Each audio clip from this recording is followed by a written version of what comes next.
I welcome you to my channel. Subscribe and listen to my new stories every day. The sunlight streamed through the blinds, spilling over the hardwood floors in the living room as I sipped my coffee, letting the warmth calm my nerves. It had been an ordinary morning, nothing out of the ordinary, really. Claire had left early, her excuse being a meeting at the office, her smile bright and her kiss routine. She even remembered to say goodbye, though lately, it felt hollow. In hindsight, it all seemed like a blur, the small changes, the nights away, the subtle shifts in her behavior. The memories played back like scenes in a film I'd half-watched, with a growing sense of dread simmering in the background. Her late nights had started 6 months ago, small enough to dismiss at first. She was often out with work friends, or sometimes it was a client dinner. As the months wore on, her excuses grew, and with each new one, I could feel something slip away. She was pulling away from me, inch by inch, and I was only just realizing it. I had never been the suspicious type. Claire and I had been together for over a decade. We built a life together, shared dreams, laughter, frustrations, and the small victories that knit lives tightly together. There was no place for doubt or distrust in our home, or so I'd thought. But something in me changed the day I noticed her phone left carelessly on the kitchen counter. It was a Thursday evening, and Claire had gone upstairs to change after coming home unusually late. Her phone sat there, glowing with a message preview. I glanced at it, half out of curiosity, half out of habit. But what I saw didn't sit right. The message, from someone named Jay, simply read, "Can't wait to see you tomorrow." A chill went through me.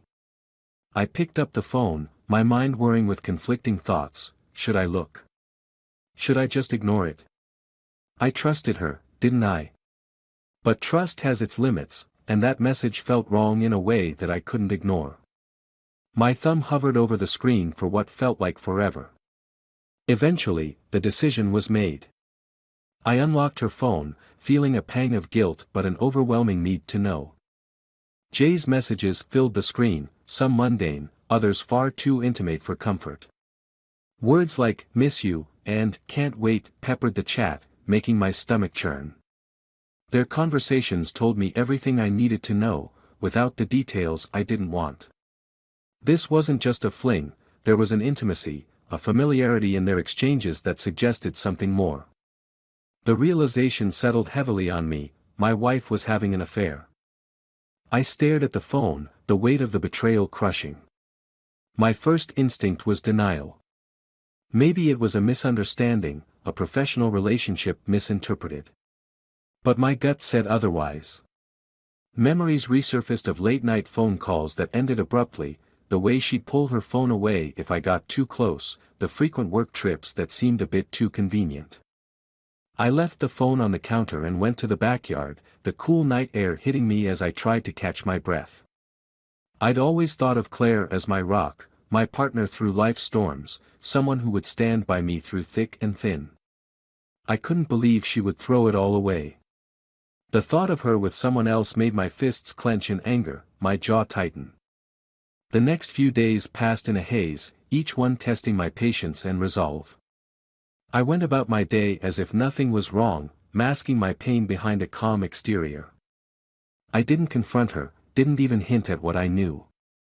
Part of me didn't want to give her the satisfaction of knowing she had rattled me, that she had the power to break me.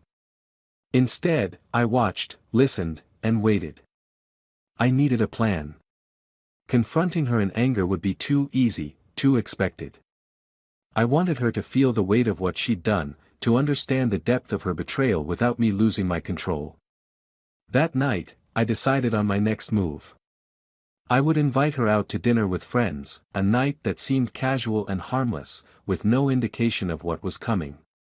When I casually mentioned dinner with her best friend and her husband, Claire seemed hesitant, glancing at her phone before agreeing. I knew her hesitation had nothing to do with the dinner itself and everything to do with Jay. If she were planning on seeing him, she'd have to rearrange her plans. I almost felt a bitter sense of satisfaction watching her pretend that nothing was wrong.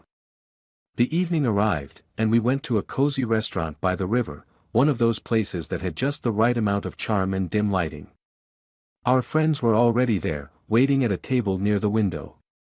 We made small talk over appetizers, laughing, sharing stories, pretending to be just another happy couple among the crowd. But I was only half listening, my mind 1,000 miles away, caught in the storm that had taken root inside me.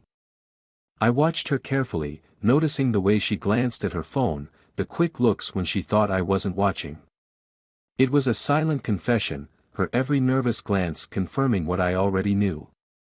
As the night wore on, I excused myself to the restroom, lingering just long enough to send a quick text to a friend I had waiting outside. Once dinner was over, I insisted on walking with her to the car while our friends waited inside. It was just us, the quiet of the night settling around us, broken only by the soft sounds of the river nearby. She looked beautiful in the moonlight, her smile almost disarming, her laughter ringing out as if everything were fine. For a moment, I nearly faltered, nearly convinced myself that it was all a mistake, that the texts were just a misinterpretation. But then, as we reached the car, I saw him. Jay, waiting by the curb, dressed casually, looking around expectantly. He hadn't noticed us yet, and I watched Claire's face as she spotted him. The color drained from her cheeks, her smile fading as realization dawned. She tried to mask it, tried to turn away, but the damage was done. I turned to her, the words coming out calm but cold. "Busy night, Claire." Her mouth opened, and for the first time in years, she was speechless. I waited, my eyes fixed on hers, giving her a chance to come clean. But she stood there, frozen, unable to muster a single word. I didn't say another word. Her eyes widened, darting between me and Jay, who had finally noticed us and was attempting a hasty retreat into the shadows. I watched as Claire's mouth opened and closed, searching for the right words, an excuse, some way to justify the unjustifiable. But there was no going back from this. We both knew it. "Tom, it's not what it looks like," she finally whispered, the words sounding as hollow as they felt. "Really?" I asked, keeping my voice steady. "Because it looks pretty clear to me." She took a small step toward me, reaching for my arm, but I held my ground, unwilling to let her bridge the distance. Her hand dropped, and the hurt in her eyes shifted, as if she was realizing, maybe for the first time, that there would be no easy escape. "Look, I'm sorry, Tom," she said, her voice breaking. I made a mistake." "A mistake," I repeated. "That's all this is?" She nodded, looking at the ground, avoiding my eyes. The anger I had been holding in check simmered, nearly spilling over. It was all so insulting, the way she thought she could smooth things over with a flimsy excuse, the thought that I would believe it. But I had done enough silent suffering. The waiting, the pretending, it was over. "I found the messages, Claire," I said, watching her face carefully. Her head shot up, a look of dread crossing her features. "All the plans, all the sweet nothings. They're burned into my brain." She took a shaky breath, clearly unprepared for the confrontation she'd thought would never come. "Tom, please. We can fix this. It doesn't have to be like this." I laughed softly, feeling the bitter weight of her words. This isn't a we situation anymore, Claire. You gave up on that the moment you decided that someone else could give you something I couldn't." I let my words sink in, watching her shrink under their weight.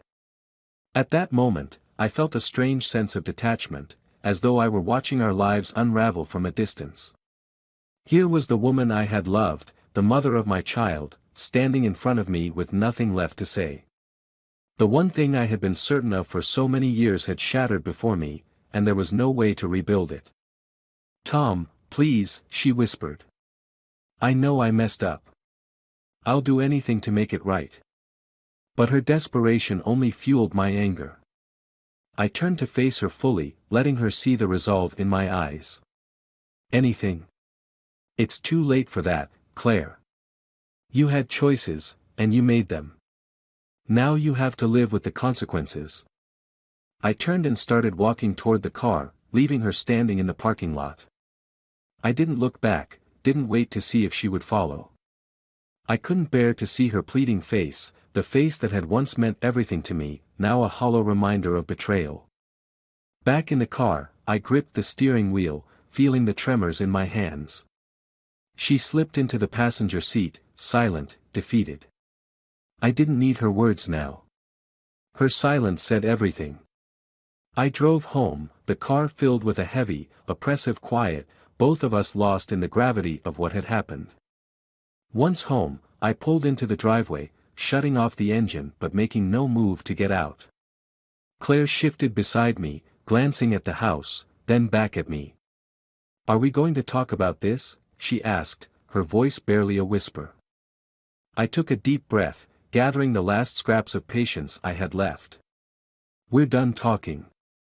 You said everything you needed to when you started up with him. Now it's my turn to make decisions." She sat back, biting her lip, her expression a mix of fear and shame. What do you mean?" I faced her, taking in her desperate, pleading eyes, the eyes that had once held promises of forever. "I mean that you'll be packing your things and leaving. I'll be filing for full custody of Jamie." Her face paled, and she opened her mouth to protest, but I cut her off. "This was your choice, Claire. I'll be damned if I let you take anything more from me."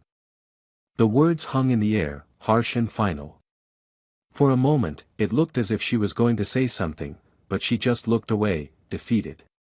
The silence stretched between us, the weight of it almost suffocating. I could feel the remnants of my love for her crumbling under the enormity of her betrayal. I walked into the house, leaving her sitting in the car, and made my way to our bedroom.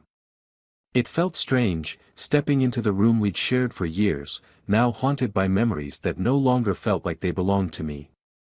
The bed we had slept in, the walls that had once been filled with laughter and shared secrets, it all felt like a cruel illusion. I didn't even hear her come in. She stood at the doorway, looking at me, her eyes red and pleading. I met her gaze, not with sympathy, but with a cold finality. "You have until tomorrow," I said. "I'll stay at my brother's place tonight. Pack up what you need, and don't be here when I come back." Her lip quivered, and she nodded, her shoulders slumping as she left the doorway. I turned my back to her, the reality of it all hitting me like a wave. This was the end. This was the moment where I closed the door on the life we had built, the dreams we had shared. And while it hurt, there was a strange sense of relief in the finality of it. I gathered a few belongings, essentials, enough for a couple of days, and left without another word.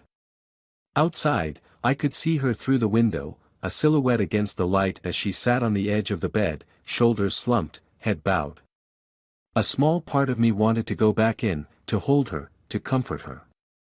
But that part of me was gone, buried under the weight of her betrayal. I climbed into my car, started the engine, and drove away, leaving our home, our memories, and the life we'd shared behind. The road stretched out before me, empty and dark, a stark contrast to the chaos swirling in my mind. But as I drove, a sense of resolve settled over me. This was the beginning of something new, a life without her, a life free of deceit and betrayal. I didn't know what lay ahead, but for the first time in months, I felt something close to peace. The following days were a blur of half-hearted routines and tense silence. I stayed at my brother's place, thankful for the unquestioning support he offered without prying. Every morning, I'd get up early, down a strong cup of coffee, and go about my workday as if everything was normal. But beneath the calm, the bitterness simmered, pulsing through me, even as I forced myself to focus on anything other than Claire. The paperwork started the next week. The lawyer was efficient, guiding me through the steps of filing for divorce and preparing my case for custody. Every form, every legal document, felt like a nail sealing off the life I had left behind. But each step was necessary, a small act of reclaiming my dignity, my trust in myself. A few days later, I went back to the house to pick up some more of my things. When I pulled into the driveway, the place felt different, almost hollow. I hadn't heard from Claire since that night. She was keeping her distance, leaving me with the space I needed. Still, as I approached the front door, memories flooded back, the countless dinners, quiet evenings on the porch, laughter echoing through the walls. I shook my head, pushing the memories aside. This wasn't home anymore. It was just a place now, a place I used to belong. Inside, the house was eerily silent. I walked to our bedroom, taking a deep breath before I opened the door. Her clothes were gone, the empty hangers a stark reminder of what had once filled the space. She had packed quickly, leaving only a few pieces of furniture and some random items she likely didn't think to take. I was about to turn and leave when I noticed a stack of photo albums on the nightstand. They were mostly of Jamie, documenting every stage of his life. The sight of them hit me like a punch. I picked one up, flipping through the pages as years of memories flashed before me. There he was as a toddler, his chubby face grinning up at me, then as a little boy proudly riding his first bike, and later, standing beside me at a baseball game, his face painted with excitement. These images, frozen in time, were the essence of everything we had built. The betrayal had stolen it, marred it, leaving me with the weight of what could have been. I closed the album and set it back down, clenching my jaw. All these years, I'd done everything for my family, for her. I had never once doubted her loyalty, had given her all the trust one had. Yet here I was, cleaning up the ruins of what she had destroyed. I turned to leave, but as I walked past the kitchen, I saw a note stuck to the fridge. It was written in Claire's handwriting, quick and messy, like she had scribbled it in a rush.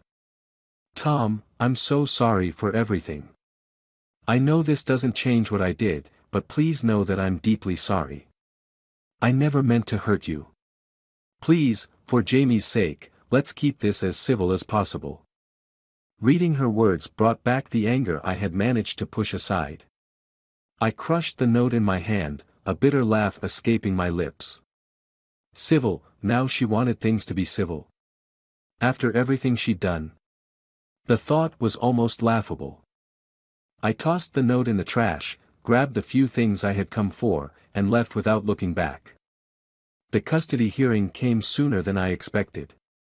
Claire and I sat across from each other in the small, sterile courtroom, each of us trying to avoid the other's gaze. She looked pale, her shoulders slumped, as though the weight of her actions was finally settling in. But I couldn't bring myself to feel pity. My only thoughts were for Jamie, for the stability he deserved. When the judge finally entered, we rose, and the hearing began. My lawyer laid out the case, detailing Claire's infidelity and the effects it had on our family. I kept my expression steady, refusing to show any sign of weakness or anger. Claire, on the other hand, was visibly shaken, her hands twisting in her lap as she listened. The judge, a stern-looking woman with glasses perched on the edge of her nose, glanced over our documents before speaking. Mr. and Mrs. Henderson, I've reviewed your case thoroughly. Given the evidence provided, and considering the child's best interest, I'm inclined to grant primary custody to Mr. Henderson. I felt a wave of relief wash over me, but I kept my expression neutral, nodding as the judge continued. Mrs. Henderson, you will have visitation rights on a schedule to be determined. This is not a permanent decision, both parents are expected to act in the best interest of the child. Claire nodded, her eyes downcast, tears brimming. I glanced at her, noting the despair in her expression. For a brief moment, I felt the old urge to reach out, to comfort her. But I stopped myself. She had made her choices, and now she had to face the consequences. After the hearing, we walked out of the courthouse in silence. She looked over at me, her lips parting as if she wanted to say something, but the words died on her lips. Instead, she turned and walked away, her figure fading into the crowd. The weeks after the hearing were some of the hardest I'd ever faced. Adjusting to life as a single parent wasn't easy, but I poured all my energy into creating a new normal for Jamie. We established routines, movie nights on Fridays, long walks on Saturdays, and homework sessions after dinner. It wasn't perfect, but it was ours. Slowly, we were rebuilding. One evening, as I was tucking Jamie into bed, he looked up at me with wide eyes. "Dad," he whispered, "are you and Mom ever going to live together again?" His words cut deep, stirring up emotions I'd tried so hard to keep buried. I forced a smile, brushing his hair back. "No, buddy. But your Mom and I will always love you. And we'll both always be here for you." He nodded, looking down at his blankets. "I just miss when we were all together." I felt a lump in my throat but pushed it down, leaning in to give him a hug. "I know, Jamie. I miss it too." As I closed his door, I leaned against the wall, letting the weight of his words settle over me. It wasn't just my life that had been turned upside down, Jamie's world had been shattered too. And all because of her. That night, as I lay in bed, I thought back to the life we had shared, to the woman I had once loved with everything in me. I didn't know when or if I'd ever truly move on, but one thing was clear: I would do whatever it took to protect Jamie from the chaos she had unleashed. Months passed, and slowly, I began to feel something like peace. The anger was still there, simmering beneath the surface, but it no longer consumed me. Jamie and I had carved out a life together, one that didn't include the constant tension, the betrayal. I saw Claire only during Jamie's scheduled visits, and even then, our interactions were brief and civil. One afternoon, I was sitting on the porch, watching Jamie play in the yard, when my phone buzzed. It was a text from Claire. "Tom, can we talk? There's something I need to tell you." I stared at the message, debating whether to respond. Part of me wanted to ignore her, to pretend she didn't exist. But another part, the part that still clung to the remnants of our shared history, was curious. "Sure," I replied, my fingers tightening around the phone. "What's going on?" A few minutes later, she texted back, asking if we could meet at the park. I agreed, feeling a strange sense of apprehension. That evening, I arrived at the park to find her sitting on a bench, looking more worn and tired than I had ever seen her. She offered a weak smile as I approached, gesturing for me to sit beside her. "Thanks for coming," she said, her voice quiet. She glanced down, as if searching for the right words. "Tom, I know you don't owe me anything, but I just wanted to say how sorry I am. For everything. I know I hurt you, hurt us. And I'll have to live with that." I studied her, taking in the lines of regret etched across her face. She looked like a shadow of the woman I had once known. After a long silence, I nodded, my voice steady. "Claire, we all have to live with our choices. But Jamie deserves better than this. If you're really sorry, prove it. Be the mom he needs, not the one who left." Her eyes filled with tears, and she nodded, whispering, "I will, Tom. I promise." I stood up, not waiting for more. As I walked back to my car, I felt the last remnants of our past slip away. I didn't know if I could ever fully forgive her, but I knew I had finally let her go. For Jamie, and for me, I was ready to move forward. The following weeks were calmer, like the quiet after a storm. Jamie seemed happier, more settled into our new routines. His laughter was a comfort I clung to, a reminder of what was still good in our lives. Claire stayed on the outskirts, keeping her visits brief and respectful. It wasn't easy, but we were finding a new balance, a way forward. One gray afternoon, just as fall was turning the trees amber and gold, I picked Jamie up from school. We planned to stop for ice cream, just a small tradition we'd started whenever he had a good report card or got an award. That day, he'd won the class spelling bee, his face lighting up as he shared every detail of his victory. "Can we get the biggest cone this time, Dad?" he asked, his eyes wide with excitement. "Biggest one they've got, champ," I said, grinning at him in the rearview mirror. As we drove, Jamie chattered on about school, his friends, and the upcoming Halloween carnival he couldn't wait to attend. His happiness was contagious, warming up the car despite the chill in the air. I parked, and we headed inside, letting the scent of fresh waffle cones wrap around us. He chose his usual, mint chocolate chip with sprinkles, while I picked plain vanilla, just like every other time. We laughed, exchanging bites, and for a while, everything felt normal. I could almost forget the painful months behind us. Jamie's laughter filled the small parlor, and I felt the weight of everything we'd been through begin to fade, replaced by a deep sense of gratitude for this moment. Later that evening, as Jamie was finishing his homework, I noticed he looked unusually tired, his eyelids drooping as he struggled to keep them open. "Tough day?"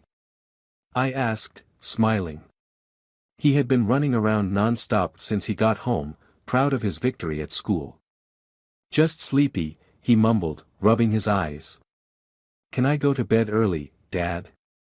"Of course, buddy," I said, reaching out to ruffle his hair. "Get some rest."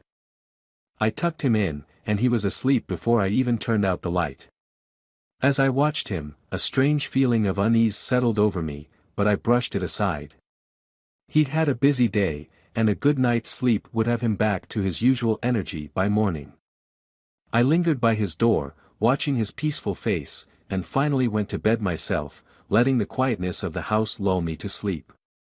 But in the early hours of the morning, something woke me. A faint noise, almost imperceptible.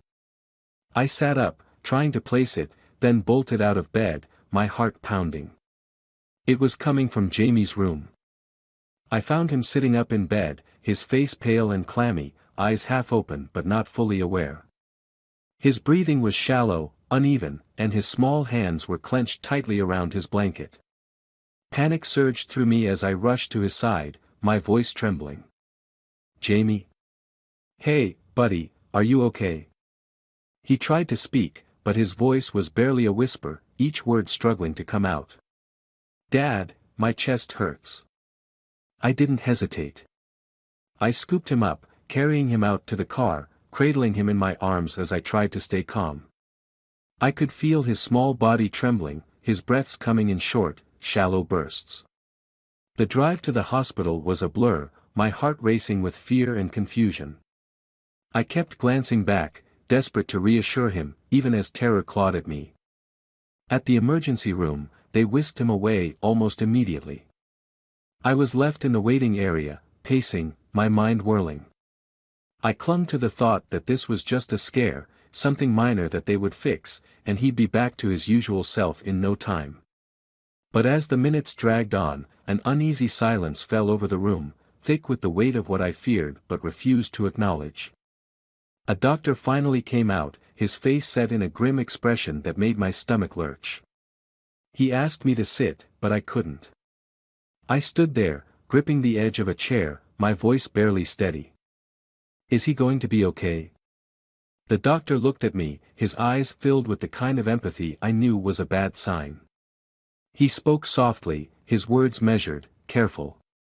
"Mr. Henderson, we did everything we could, but Jamie's heart had stopped by the time you arrived. He didn't make it." The world went silent. I could feel my knees buckle, a numbness spreading through me as the doctor's words settled in. My mind refused to accept it, to process the meaning of what he had said. My son, my Jamie, was gone. He had slipped away, just like that, and I hadn't even known he was leaving. I staggered to a chair, clutching my head, the grief hitting me in waves that left me gasping for breath. Images of Jamie's face flashed through my mind, his laughter, his mischievous smile, the way he looked at me with absolute trust and love. I'd thought we'd survived the worst storm, that we were finally healing, finally moving forward. And now, in a cruel twist, he had been taken from me in the quiet of the night. I don't know how long I sat there, lost in the depths of my grief. The hospital staff came and went, their voices a distant hum as they tried to offer comfort. But there was no comfort for this kind of loss, no words that could touch the agony searing through me. When I finally left, I was a shell, numb, barely aware of my surroundings. I drove home in a daze, stepping into a house that now felt empty, desolate. His room was exactly as he'd left it, his toys scattered, his bed neatly made, his favorite stuffed animal lying by the pillow. I picked it up, clutching it tightly as the reality sank in, and I broke, the sobs racking my body. The days that followed were a blur of condolences, well-meaning friends and family, and an ache that never subsided. Claire showed up to the funeral, her face drawn and pale. She approached me, her eyes filled with tears, and for a moment, we shared a look of mutual devastation. She tried to speak, but I turned away, the pain too fresh, too raw. In the weeks that passed, I found myself alone in a way I had never known. I'd lost everything that mattered, the life I'd built, the son I'd cherished. Our home, once filled with laughter and warmth, was now a hollow shell, each corner haunted by the ghost of what once was. There was no getting back what had been taken, no path forward that didn't feel hollow. I went through the motions, returning to work, cleaning up the house, even managing the courage to box up Jamie's belongings. But the emptiness was all-consuming, a chasm that threatened to swallow me whole. One evening, as I sat alone, I picked up one of the photo albums. I flipped through the pages, each picture a reminder of the love, the laughter, and the life that had once filled this house. It was a lifetime in images, a story of us that no longer had a future. The weight of it crushed me, and I realized that I was truly alone now. As I closed the album, I felt the finality of it all, the realization that some wounds could never heal, that some losses were simply too vast to overcome. I was left with the memories, the quiet, and the knowledge that my life had irrevocably changed in ways I could never mend. The sun set outside, casting long shadows across the empty room, and I sat there in the silence, feeling the ache settle deep into my bones. And I knew, as I stared into the darkness, that this was the ending I'd never expected, a story that had no happy conclusion, just the quiet, unyielding sorrow of a father left behind.